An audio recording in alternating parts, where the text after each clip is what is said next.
All right, looks like we're live. I'm going Almost. to, Just give me 1 second. Almost. okay, Okay, you're live. thank you. I'm calling to order the meeting of the Stonecrest Housing Authority for September 8th, 2021. It's 4:05 p.m. First order of business is to call the roll. When I call your name, please signify that you're here by saying here.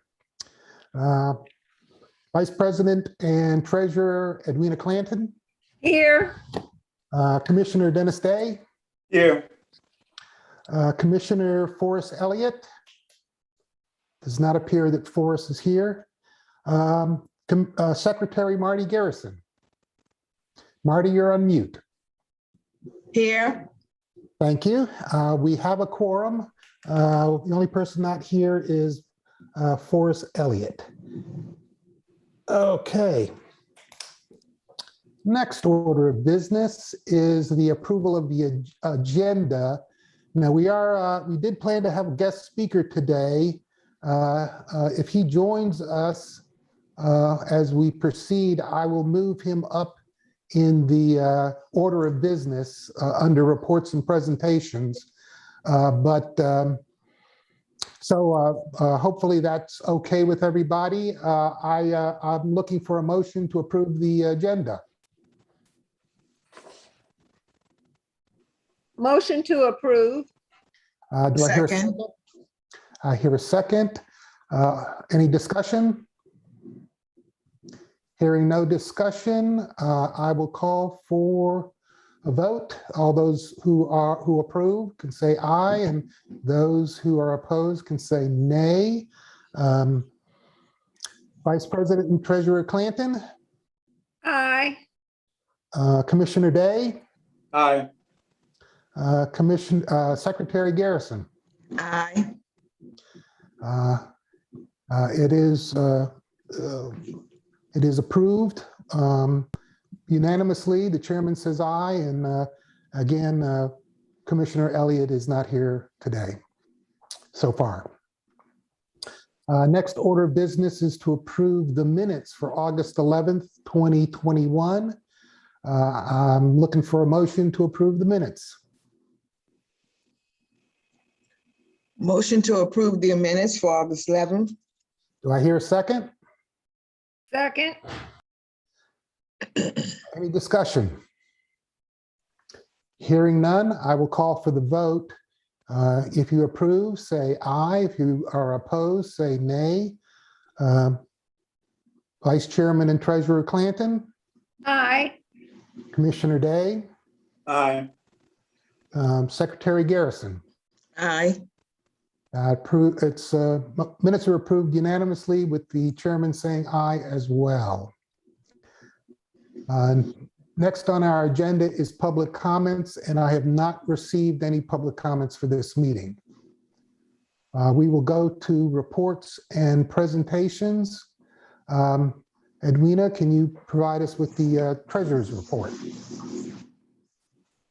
As of August 30th, to 2021, we have $68,416.68. That is not including the money that, the city had given us and is on hold right now. Okay. So no additional expenditures since the last meeting? Well, today the bills were paid and they have not come out of the fees, but yeah. And Tom, that brings up a point. We were just looking at the Stone Terrace development that we consented to back in January of 2020. And we were supposed to receive a $10,000 fee. That development is well underway in terms of construction. Is there a way to follow up on that on getting that fee? And you're on mute, Tom.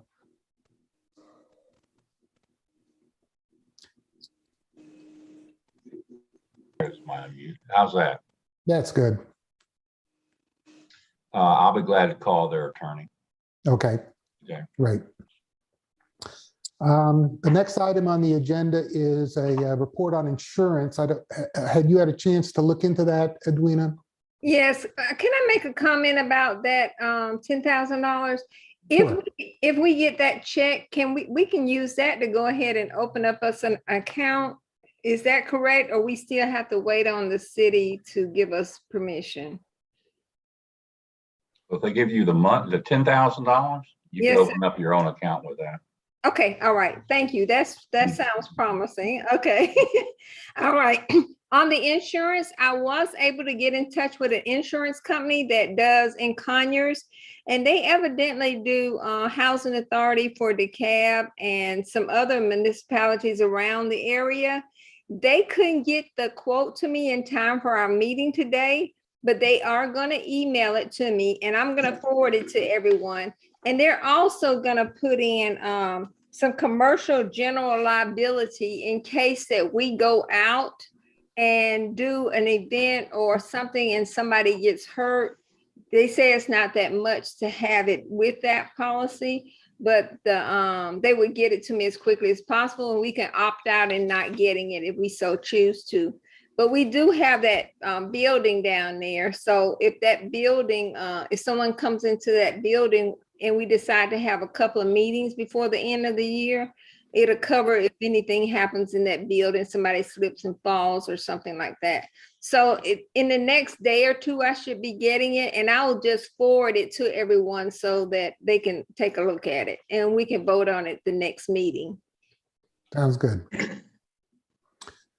Next order of business is a report on the possible uses of SHA funds. There was a meeting to discuss that. Marty, are you able to share what was discussed?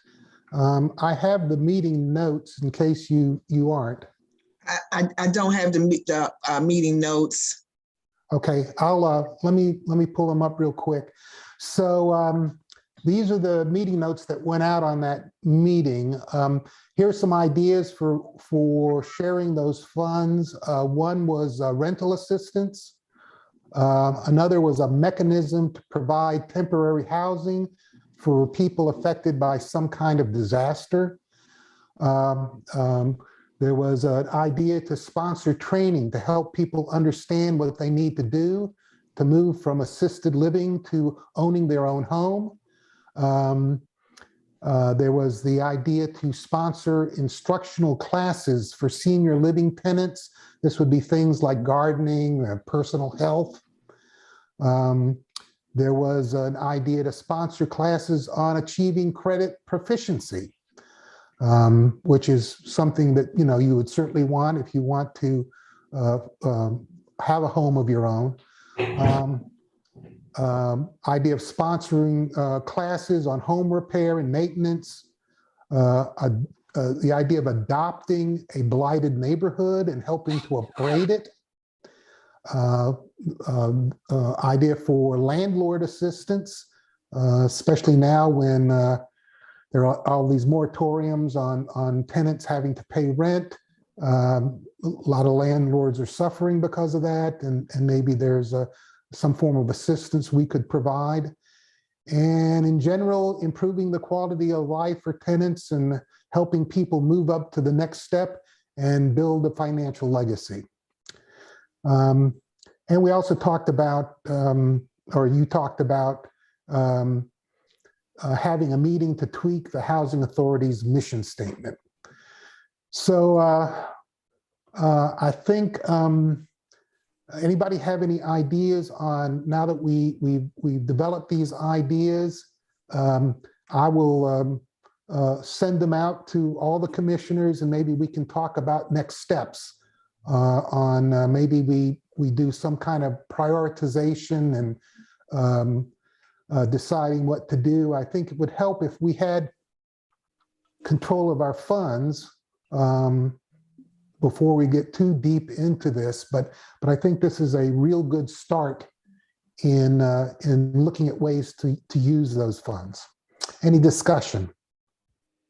Yeah, I think the rent and utility assistance is very good. That would, for me, that would be at the top of my list. Landlord assistance, I'm hesitant about that. If someone came to us and wanted rental assistance, we would pay the landlord, but I wouldn't want to go directly to the landlord because they use the money for whatever they want to use it for. We wanted to make sure the people are helped, not the landlord.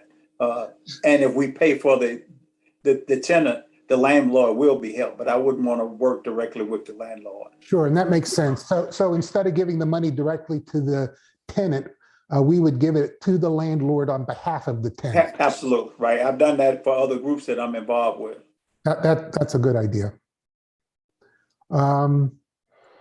Question. Did we reach out to other housing authorities to see what they were doing now? Not. I don't know that Marty and Forrest did that. No, Yeah. Okay. no, we did not. Okay, I just wondered, I'm sure they have things that they're doing. It'd be interesting to find out. Okay, all right. So if we were to do something like rental assistance, what's the mechanism, Tom? How would we set that up? Is there a formal, is there a precedent for that?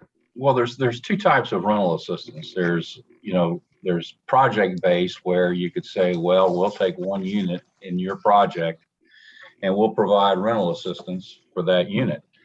And you'd be able to, for a period of time. Now that could help a developer who may be trying to do affordable housing or whatever.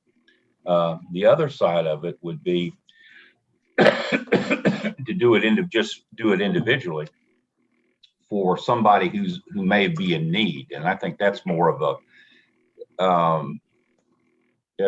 usually when you see rental assistance, it's recurring for a period of time. If we talk about just using monies to help people out and not necessarily pay their rent, then that's really not rental assistance. That's more like tenant assistance is what that is on that. But before you get to the point where you are offering rental assistance of maybe $500 a month or whatever, I think you need to build more cash reserves in order to be able to do that, to have a fund for that type of activity. Dennis, you said that you'd done that with other organizations. Right. Can you give us some insight on how that worked? Yeah, the way we did it, they would come to us and show that that they couldn't pay the rent, and the reason was the pandemic. They would tell us how far behind they were, what it would take to get them clear, and we would decide how much we would give them, and pay the landlord or pay Georgia Power or any of the utility bills. But they would have to provide all that proof that they had lost their job or why they needed the assistance. And these were based on the pandemic, funds we received for the pandemic. And that worked well. We built a database and we kept track of all of that.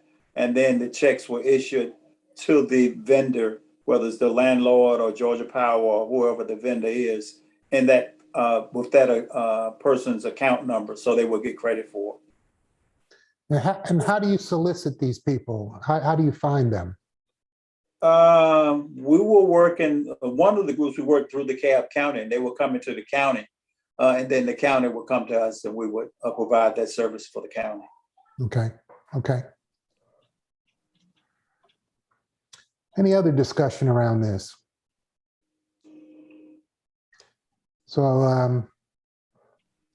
I think once our finances issues have been resolved, I think we need to make this an agenda item to work, put together a group, some commissioners to work on setting this up and making this a reality. All right, it doesn't look like, let me see, oh, Pete Walker has joined us. Mr. Walker, I thank you for joining us.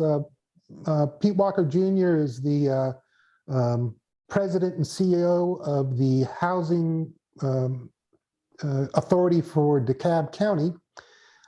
He's agreed to join us as a guest speaker and give us a perspective on regarding affordable housing and maybe share some advice as for our relatively new organization.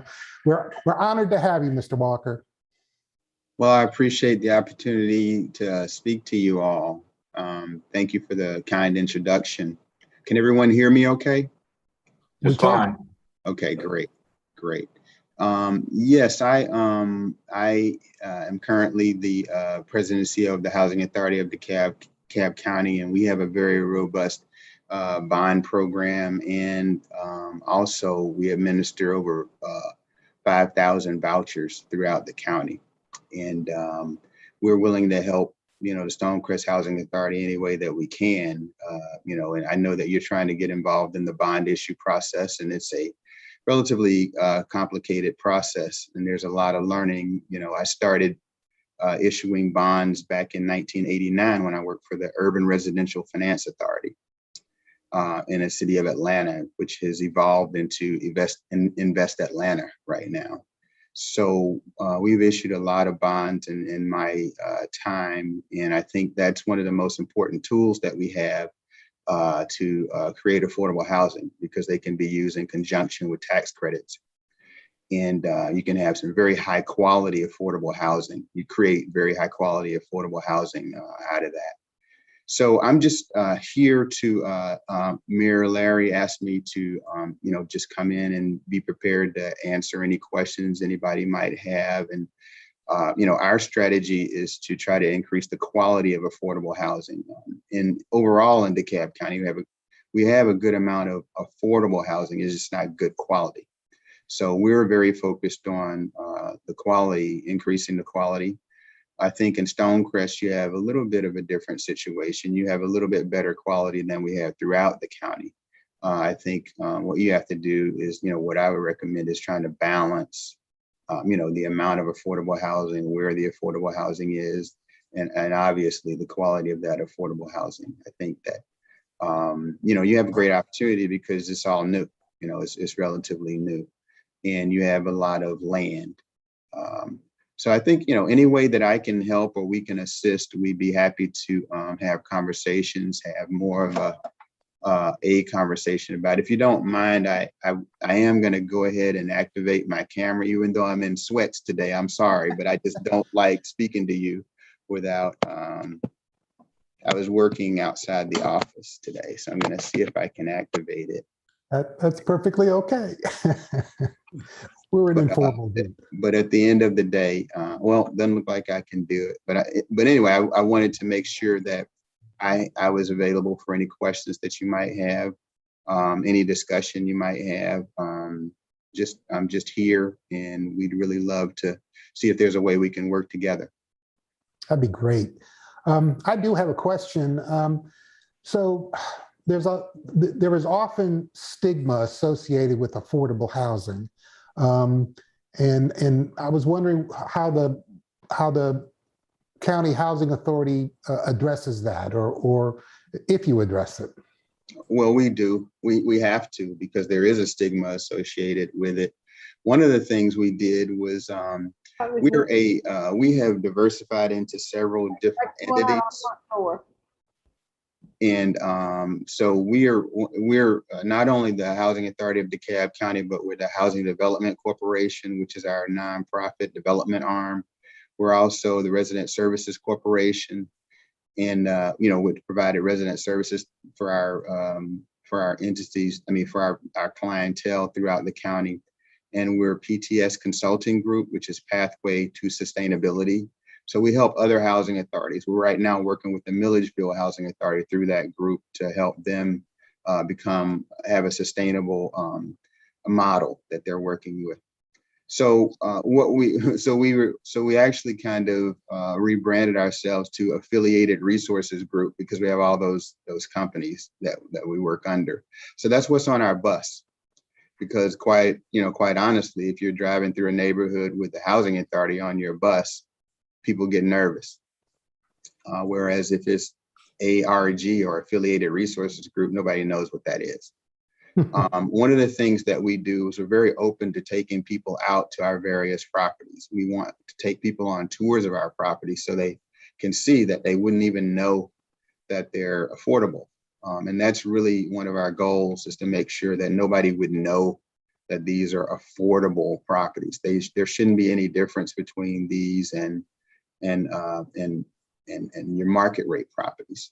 So we redeveloped our public housing sites, Johnson Ferry. They're completely mixed income, mixed use developments.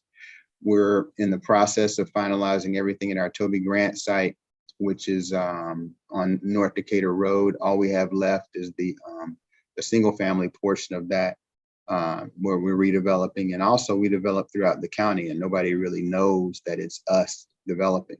The most recent development that we just closed was Starnes Senior, which is it's in Clarkston. So, we have developments throughout, and one of the things we try to do is just be relatively low key and get through the process as quietly as possible, and then let people see what it is. If we have to go to a neighborhood, one of the first things that we do when there is opposition from the neighborhood is we invite them to come to our properties with our buses that have ARG on. So anyway, that's part of what we try to do. We don't lead with housing authority because, quite as we know, people have a stigma. There's a stigma associated with that. Now you said that you help other housing authorities, that you have a way of that you have a mechanism for doing that? Yes. Yes. And Okay, good. I'm glad I finally figured out how to do a video. Okay. Yes, we do. We do. We're happy to help other housing authorities show, what our processes are. We've done over $2 billion of bond issues throughout, my career. And so we show what the processes are, what the fee structure should be, what the compliance, the biggest thing is compliance, because a lot of people don't really understand when you do a bond issue, you're going to have to provide compliance services. And that means that you're going to have to ensure that these bond issues do what they say they were going to do in order to get this tax exemption. Otherwise, it can all become taxable, which would be a huge problem. So in that compliance, we have a great compliance department that goes through and does compliance on all the bonds. So those are things that we help authorities with. Right now, a lot of authorities don't necessarily have the capacity to do any of that because they don't have staff. So we offer that service if that's something that they want to be offered, because it really is you get whatever fees that you get, and a lot of times authorities don't know, hey, we got a fee. They don't really realize, well, you have to provide compliance services. You have to have compliance reports. You have to, if the IRS comes in, you have to have a report that says that these entities have been in compliance with what they said they were going to do for the past 10, 15, 20 years. And so those are the kind of things that a lot of people miss and what we try to help with. I thought go ahead, Dennis. Yeah, what type of fee do you charge for that? Because I think that's something that we would be interested in to find a little more about, where you provide that type of service for the compliance, and also your methods and procedures, the processes that you use to help us get off the ground a little better. Right. So we generally charge 0.125% for those services. And 0.125. Yeah. So it's what we call an eighth. It's an eighth of a point. Okay. For whatever the fee we get. Okay. Yeah. When you're talking about $20 million, then it's $25,000. Gotcha. Okay. Gotcha. Right. So, and what we do is we look at the structure of the whole deal, and we usually end up with a structure that would split the fees about 50-50. with the housing authority, with the other housing authority. That's what we're looking at. In the case of someone like Stonecrest, we'd probably be looking at splitting the fees 50-50, something that we prefer. And how does We this, already have the infrastructure in place. We don't really have to get the full fee. and from a compliance standpoint, how does that differ from the compliance work that the DCA does? Don't they go through some kind of compliance process with the developers? Yes, they do tax credit compliance. So DCA gives the tax credit allocation, and then they have to make sure that the developer is doing everything they said in relation to their commitments on the tax credits. We're actually, in the housing authority, is responsible for bond compliance, and that means that if normally you have to decide if you're going to do what they call a 40. If 40% of the, it's a 40-60.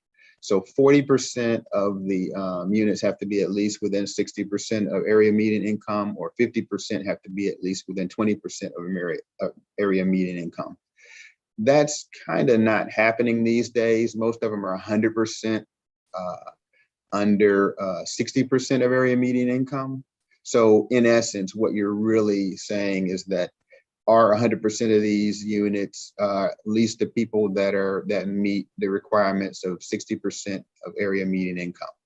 And you just have to make sure that that's happening. You have to go through each file, make sure that there's information that indicates that the number, if it's 100 units and they said 100%, then all 100% all 100 units have to be less than 60% of area median income.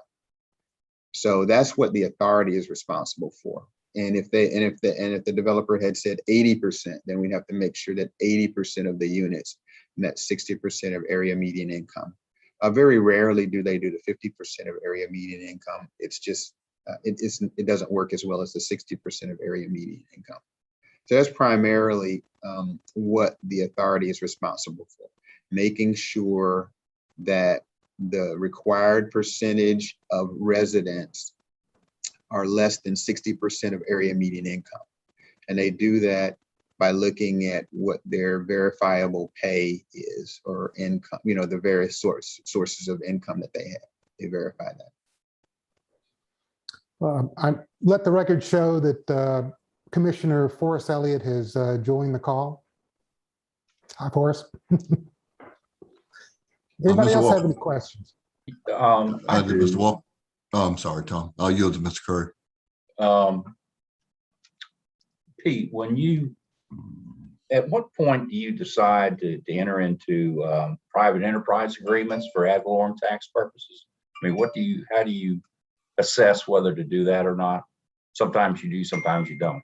Right. It's a case-by-case assessment. What we're trying to do is make sure that what we're doing is in the best interest of the county or the municipality that we're working with. And we don't just use that tool without really thinking about it. And so when we have areas that don't have what we consider to be enough quality affordable housing, that's really what we're looking at. In those cases, we may target a certain area. A developer will come in and ask for that. In some cases, like you say, sometimes we'll say, no, that's not really, you don't really need it there. It just helps you, not the community. And so we're looking for the community to be helped. So if somebody does that, do you participate with working with the assessors? Yes.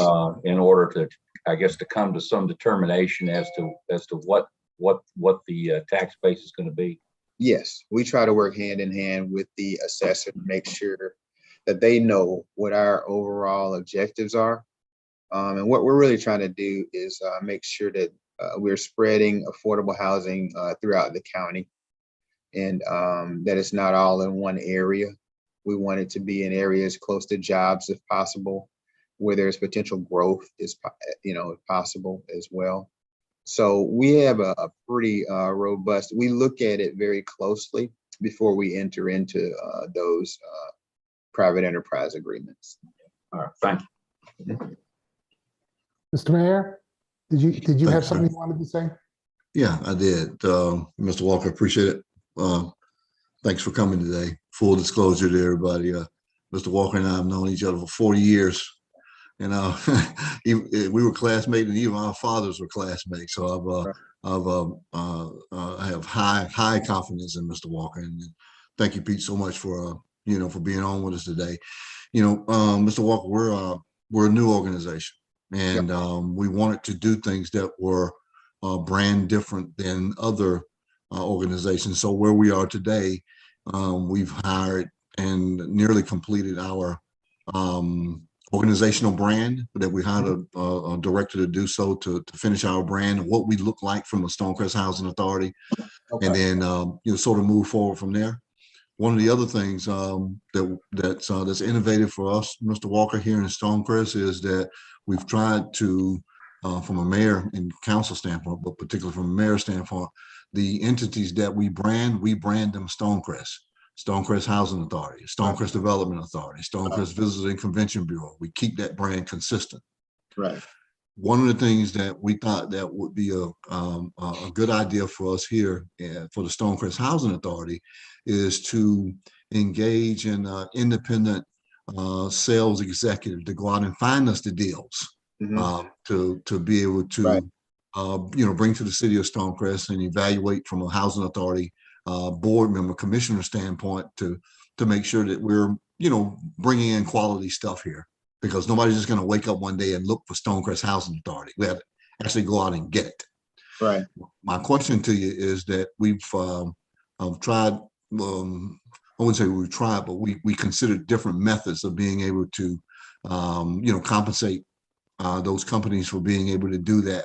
I know that would be a new concept, but what's your thoughts on that? How would you, if you had a person that was or entity actually went out looking for opportunities for your organization, how would you consider compensating that organization? Well, what we do is that we would pay out of the developer fee. That way it doesn't actually cost the authority anything. You get paid a portion of the developer fee. So we actually do that. When we ramped up our Housing Development Corporation, that's actually our development arm. So we've been able, we're now producing over almost $4 million in revenue from the Housing Development Corporation. But that's a little bit different because obviously we're throughout the entire county. And that's my background. My background is in development. I came from not only the Atlanta Development Authority, Invest Atlanta, but I've been in development, as I indicated before, since 1989. So it's kind of a specific, skill set that we have there. But what we've always kind of advocated is, instead of someone getting paid an amount like per month, you get paid out of developer fee. So if you find a deal, you get paid a percentage of developer fee. Now that makes people have to wait a while until they get paid, but that's the way that we do it. And we've been very successful in creating a development arm that, does that. But, we would be happy to do something like that. And as the Housing Development Corporation, look in Stonecrest specifically, and then be able to pay some sort of percentage of developer fee to whoever assisted in us finding that development. Will we have to create a separate arm like you all did to be able to make that happen? No, you wouldn't have to create one. It's more difficult. One of the things when I came to the Housing Authority of DeKalb, the Housing Development Corporation existed, but it wasn't, for lack of a better term, ramped up yet. So we had to go through a period of about 5 years of ramping it up. And one of the things that some of you may be familiar with is with the Department of Community Affairs, you can't just walk in there and start doing bond deals and tax credits. You have to have like a history. And luckily I already had a history, but they still made me kind of start over again with the Housing Authority. But because of that history, we were able to ramp up fairly quickly from a development standpoint.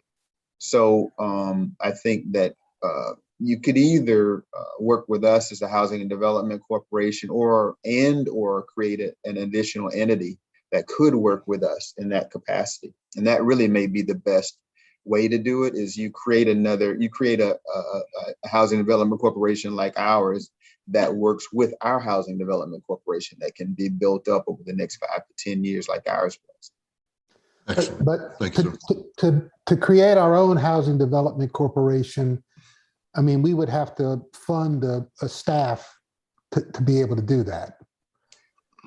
Well, what you could do is one of the things that you could do is work in conjunction with us. Let's just say that we found a transaction in Stonecrest to do that. Somehow, some combination of us found a transaction to do in Stonecrest, and the developer fee was $1 million, and the Stonecrest Housing Development Corporation got 10% of that developer fee. Then it would then have $100,000 that then it could be funded to start up again, or if you had money in, I just am always hesitant to start spending money out of housing authorities. I like to spend it out of developer fees that come in. And you do have an ability to make developer fees. There are a number of different ways that you can make developer fees, but if you have the resources, then it's fine to go ahead and get started, because you at least have someone representing you. It wouldn't be like just us or some other developer doing it on your behalf. You could have someone working in conjunction with us or some other developer to find deals in your community. Now, you talked about how the DCA is looking for people who have experience or have a track record. Is that something that we could piggyback on the DeKalb Housing Authority's track record? Yes, that's why I mentioned it. Absolutely. What we could do is work together. And, I have to explain that to developers so much. I'm glad you guys already are talking piggyback, but a lot of developers and I don't want to be demeaning, with $10,000 in the bank want to come and do $20 million deals. And we're like, it really doesn't work like that. I remember when I started out trying to do this, I thought I actually had money, and they were like, oh, you don't have money. So it's a real big boy world in the development. So we would definitely be happy to work together to, begin piggybacking. And then at some point you reach the point where you could do it on your own. And that's the thing that our perspective is different than a lot of developers, in that we want you to be able to do this on your own. We want what's best for every community. We're not trying to have you always be dependent on us. We want you to be able to do it on your own. And that's what I had a long discussion with Secretary Sean Donovan when he was the Secretary of HUD. And he was the person who really helped me to understand that those of us in this industry who really understand how to the current housing authority structure is not a sustainable model. It has to go to what we call the real estate, the sustainable real estate model. So it's incumbent upon us who deal with the sustainable real estate model to help other housing authorities transition to the sustainable real estate model.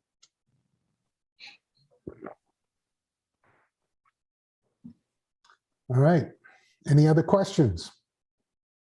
I have a question, Mr. Walker. I'm concerned in our baby state right now. How do we know when we're approving too many affordable housing in an area? I mean, is there some kind of baseline for that? Does it go according to population? How does that work? Yeah, that's a really good question. Because you do have to have a balance, and it really just comes from experience, and that's where we would be happy to try to help, because you just don't want all affordable housing all in the same spot. You don't want it to be too big. You don't want it to be too. It's really, you hate to say that for those of us who are advocating affordable housing, but the reality is that you want to create mixed income, mixed use communities, because those are the ones that thrive. You don't want to create situations where You have a mountain of affordable housing in one spot. So that is something that, you just kind of have to have a feel for over the years. I wish there was a formula that I could, express, but it's just something that you just have to almost have a feel for. Mr. Walker, last question from me, Mayor. Recently, actually as early as 2 days ago, 2020 census came out and we're the #1 growth city in the metropolitan area. Now we're the largest DeKalb city, again, at 59,000 plus and change. We have a great balance here with commercial, residential, and industrial revenue. It's a reason why people are coming this way. And we set it up this way intentionally. My question for you is that the #1 market that particularly Mr. Bruckner and I see, and the rest of the commissioners that are on here, is senior housing. We can't build them fast enough in Stonecrest. Right. And that's where I think if we hung our hat on something, that's what it would be. One, is needed dramatically here in the city of Stonecrest, and two, quite frankly, Mr. Walker, no one ever turns down senior housing. They never turn down senior housing. Yeah. So, matter of fact, Mr. Bruckner and Attorney Curry and I were looking at a spot today as to what we got to consider with regards to that. So, long and short of it is that, in your professional opinion, would you think that's something that we could actually go after and be known for, here in the Stonecrest area? I think that's a wonderful suggestion. I think that you should absolutely pursue that. We've been looking at a different type of model, one that includes cottages as well. And I'd love to look at that model with you guys on some properties that you may have your eyes on, because, we have a building in the middle that may have 80 units and provides, the amenities. And then surrounding it, you have 40 to 80 cottages. That allows people to be able to, kind of transition. People like maybe my parents, they might not want to move into a 3 or 4 story building day one. They may go into a cottage initially. And a cottage can be either a duplex type cottage or a single type cottage. You have enough space in Stonecrest to have some really nice senior facilities there. So I think that's a really great idea to, kind of be, look at, being known for a great senior area. It's convenient to everywhere. So I think that's a wonderful suggestion and something that we'd be happy to, really support and put our strength behind, and really work together on that and get some things done. We still have to be careful about not having too much, though, wouldn't we? Just like on the affordable housing, I think you can go too far to the extreme and have too much of any one thing for the community. I agree with you there. You can have too much. Absolutely. You just got to, the senior housing is the easiest to do from a community standpoint, but I don't disagree with you that you don't want to have too much of it.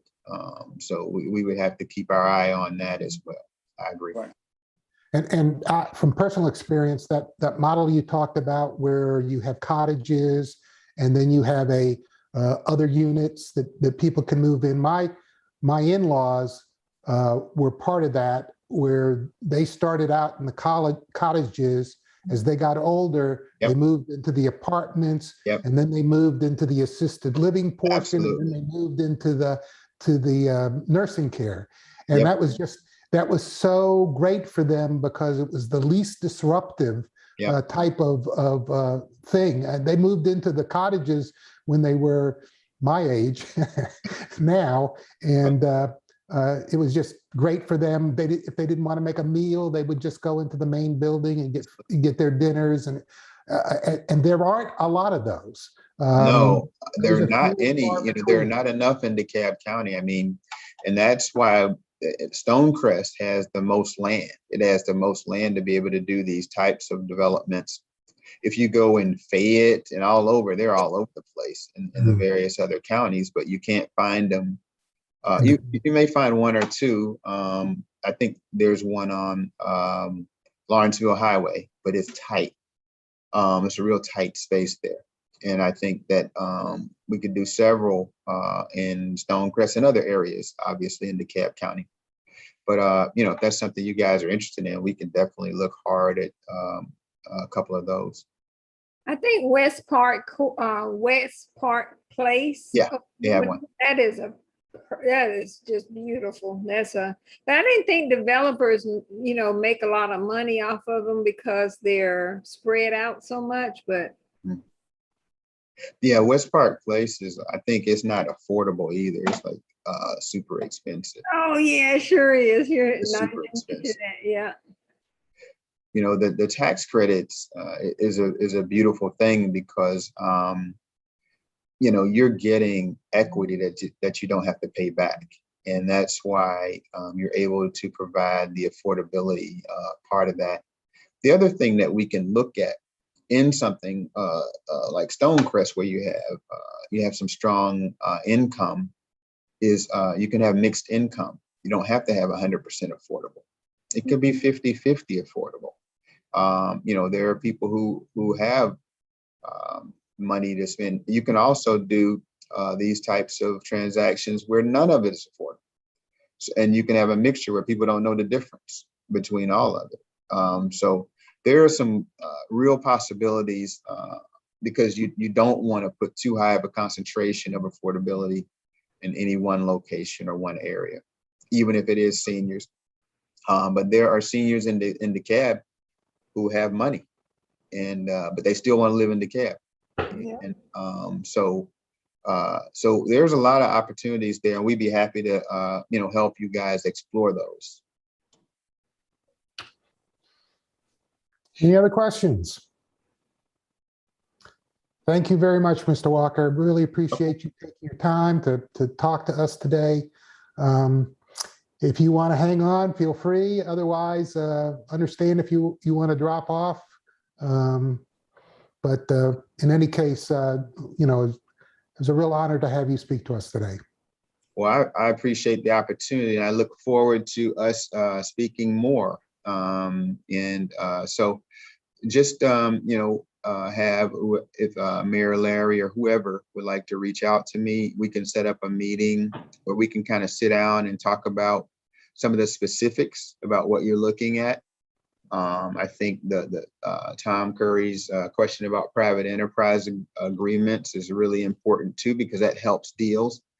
But you know, we have a lot of tools that are at our disposal to create some really high quality stuff in our community. And I think Stonecrest, I didn't realize that it was the fastest growing, and I thought it was the biggest. I didn't know it was the fastest growing. That's really good to hear. I think we have a wonderful opportunity there to work together, and we'd be willing to work with you guys, however. So thank you again for the opportunity. I'm going to go ahead and sign off unless you have some additional questions. Nope, I think we're good. Thank you. Thank you. Have a good meeting. Thank you. All right. All right. So our next order of business is old business.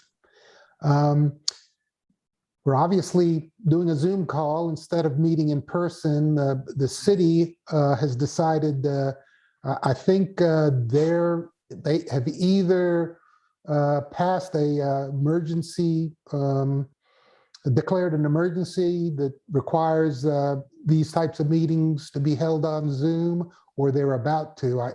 I'm not positive, but I think our position is as whatever the city's position is on these types of meetings, that's our position. So until further notice, we'll be meeting via Zoom. And thanks to the generosity of the city letting us to use their facilities. I have something that I'd like to interject right here, Sure. if I may. The leaseholder of where we're leasing, I'm pretty sure we're not going to be meeting there the rest of the year. They're real interested to know if we're leasing the building again next year. I didn't give her an answer because it's not my decision. She has several people that are interested in that place, and she just wanted to make sure we didn't want it. So, yeah, and my personal opinion is with this whole COVID thing being such an unknown and the predictions that it'll probably get worse before it gets better, I would hate to make a commitment at this time to lease that building again next year. I don't Okay, know how So- the other commissioners feel. so Yeah. I Go ahead, Dan. agree. I agree.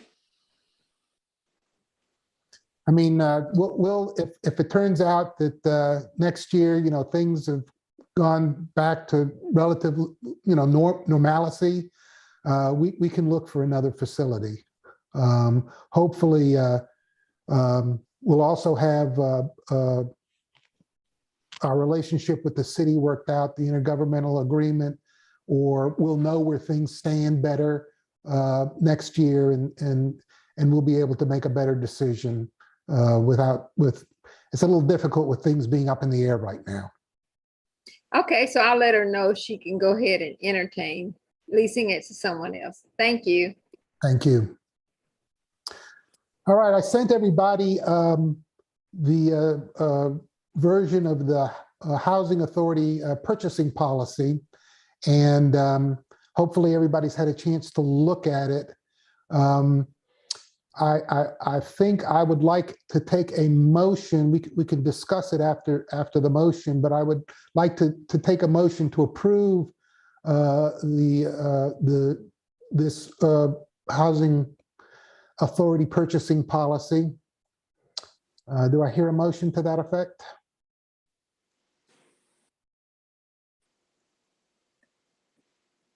Yeah, I think we need some discussion first. Well, typically you move and you second the motion and then you discuss it. So, or we can just discuss it now if that's the pleasure of the commissioners. And Forrest, you're on mute, just so you know. I think I'd like to discuss it. I'd like Okay. to hear what folks are thinking about it. Okay.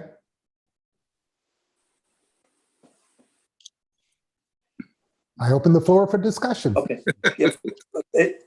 Go ahead, Forrest. I'm sorry. Go ahead. No, I'm on pause for a moment. Okay. Yep. And Go ahead. my view is I've read through it a couple of times, or not through all of it. I think it's probably just too complex for a startup like we are. I don't know if everybody's had a chance to go through it, but it's very detailed, very complex. I think to start off, we could have something much, much simpler until we start generating a lot of revenue and start spending money. Right now, I wouldn't know if I'm in compliance or not if we spent money. It's just so big and so complex. I just don't think it's right for us at this time. And so so do you, are you thinking that we should have something, either not have a purchasing policy at this time? I think we need it, but something at a high level to get us started that makes sure things are purchased properly. But Okay. that in a few years as we grow, like the DeKalb Housing Authority, I'm sure they have something that's well they worked on for years, and it evolved as they grew and grew and grew. That policy evolved. Then I'm sure they didn't start with something that was very, very complex and almost take an attorney to determine whether or not you're within the policy or not.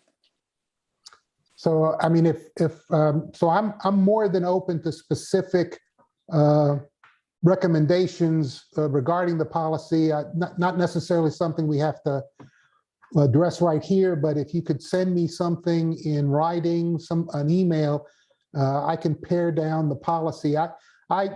As a starting point, I just took the city's purchasing policy and tried to adapt it to us, and basically removed references to the city and replaced them with references to the housing authority. So, but we could certainly pare that down. There is a lot of reference to staffing and a city manager type position, which of course we don't have in the authority.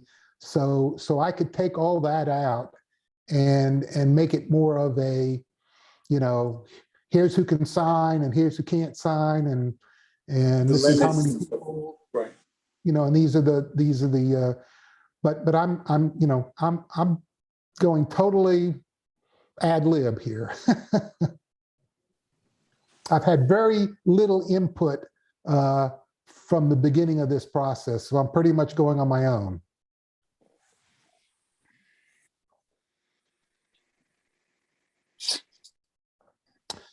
So I guess it sounds like the consensus is that we should table this at this time, and I'll come back with a pared down version that's a little simpler and the less trying to anticipate the future, but more specific about the state of the housing authority today. Does that sound agreeable to everyone? Yes. Yes. Okay. All right. How about the authority code of ethics that I sent out and have been working on for the last few meetings?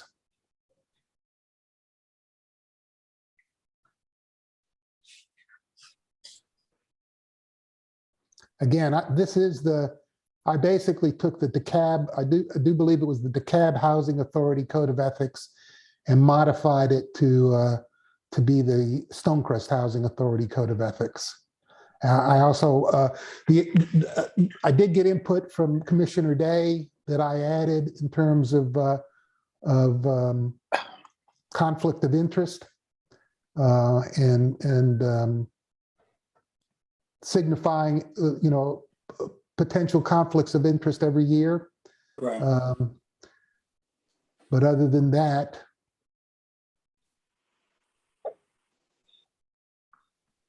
are we ready to vote on adopting it?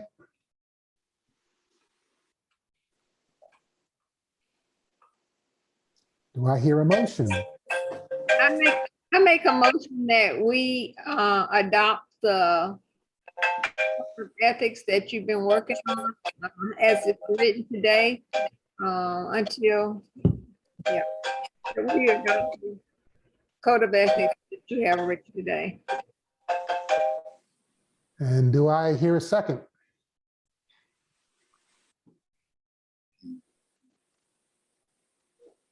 Second. Yeah, we have a motion on the floor. It's been seconded. Any further discussion?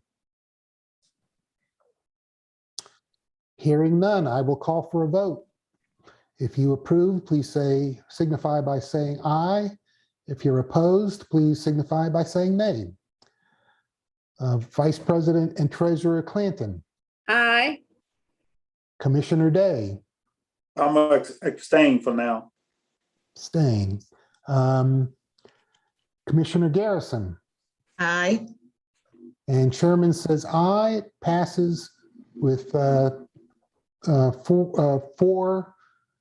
and one abstain. I vote A. Oh, I'm Yay. sorry. Did I not call on you? No. No, sorry. I had you marked out because you were tardy. I'm sorry. I got caught in traffic. So did I hear you say aye? Aye, yes. Thank you. I appreciate it. So that passes 4-1, 4 approvals and 1 abstain. We have no new business, but we do have to go into executive session for legal matters. Elliot, if you're online, if you could put the commissioners and our attorney into executive session, I'd appreciate that. Will do. Please stand by. You need to make a motion to go into executive session. Oh, sorry, you're right. Thank you. Like to hear a motion that we go into executive session?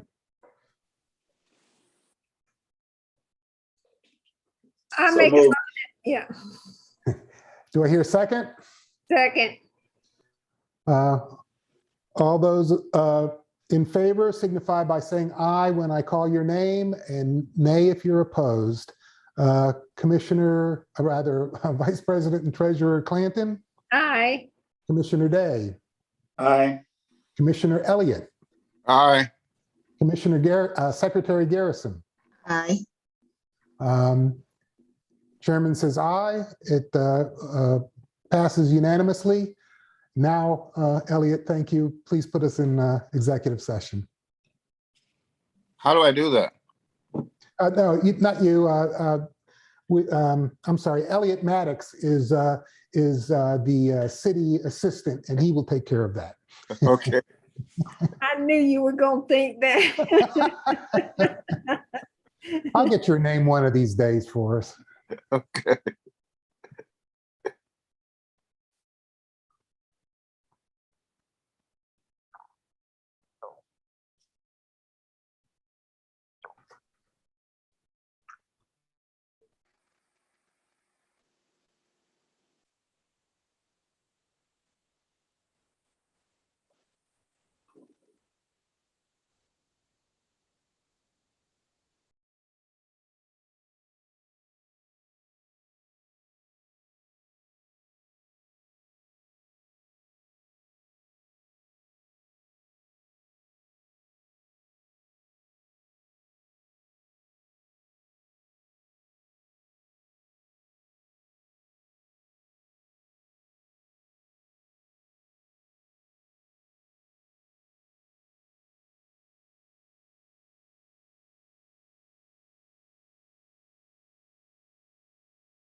I think you're live now, aren't you? You're on mute, Bill. You're on mute, Bill. I'm telling everybody else they're on mute. Okay, so I'll entertain a motion to close executive session. So moved. Do I hear a second? Second. Second. All right. I will take is there any discussion? Not hearing any, I'll take a vote. Signify your agreement by saying aye and opposition by saying nay. Vice Chairperson and Treasurer Clanton, Aye. Commissioner Day, Aye. Commissioner Elliott, He's on mute. you're on mute. Still on mute. Go thumbs up if it's aye. Do a thumbs up if you say aye. I see a thumbs up. Okay. And Secretary Garrison. Aye. All right, we are out of executive session. Next agenda on the next item on the agenda is any other comments by commissioners? Hearing none, I hereby adjourn the meeting of the Housing Authority. Thank you all. Good job, Bill. Good Thank job. you. Good. And Thank you. Take care, everybody. you too. Bye-bye. Be safe. Yep, you too. Congratulations again, Marty Garrison. Thank you. Let me show my face phone. Yeah. Where is it at? Oh, I don't hit leave me. Yeah.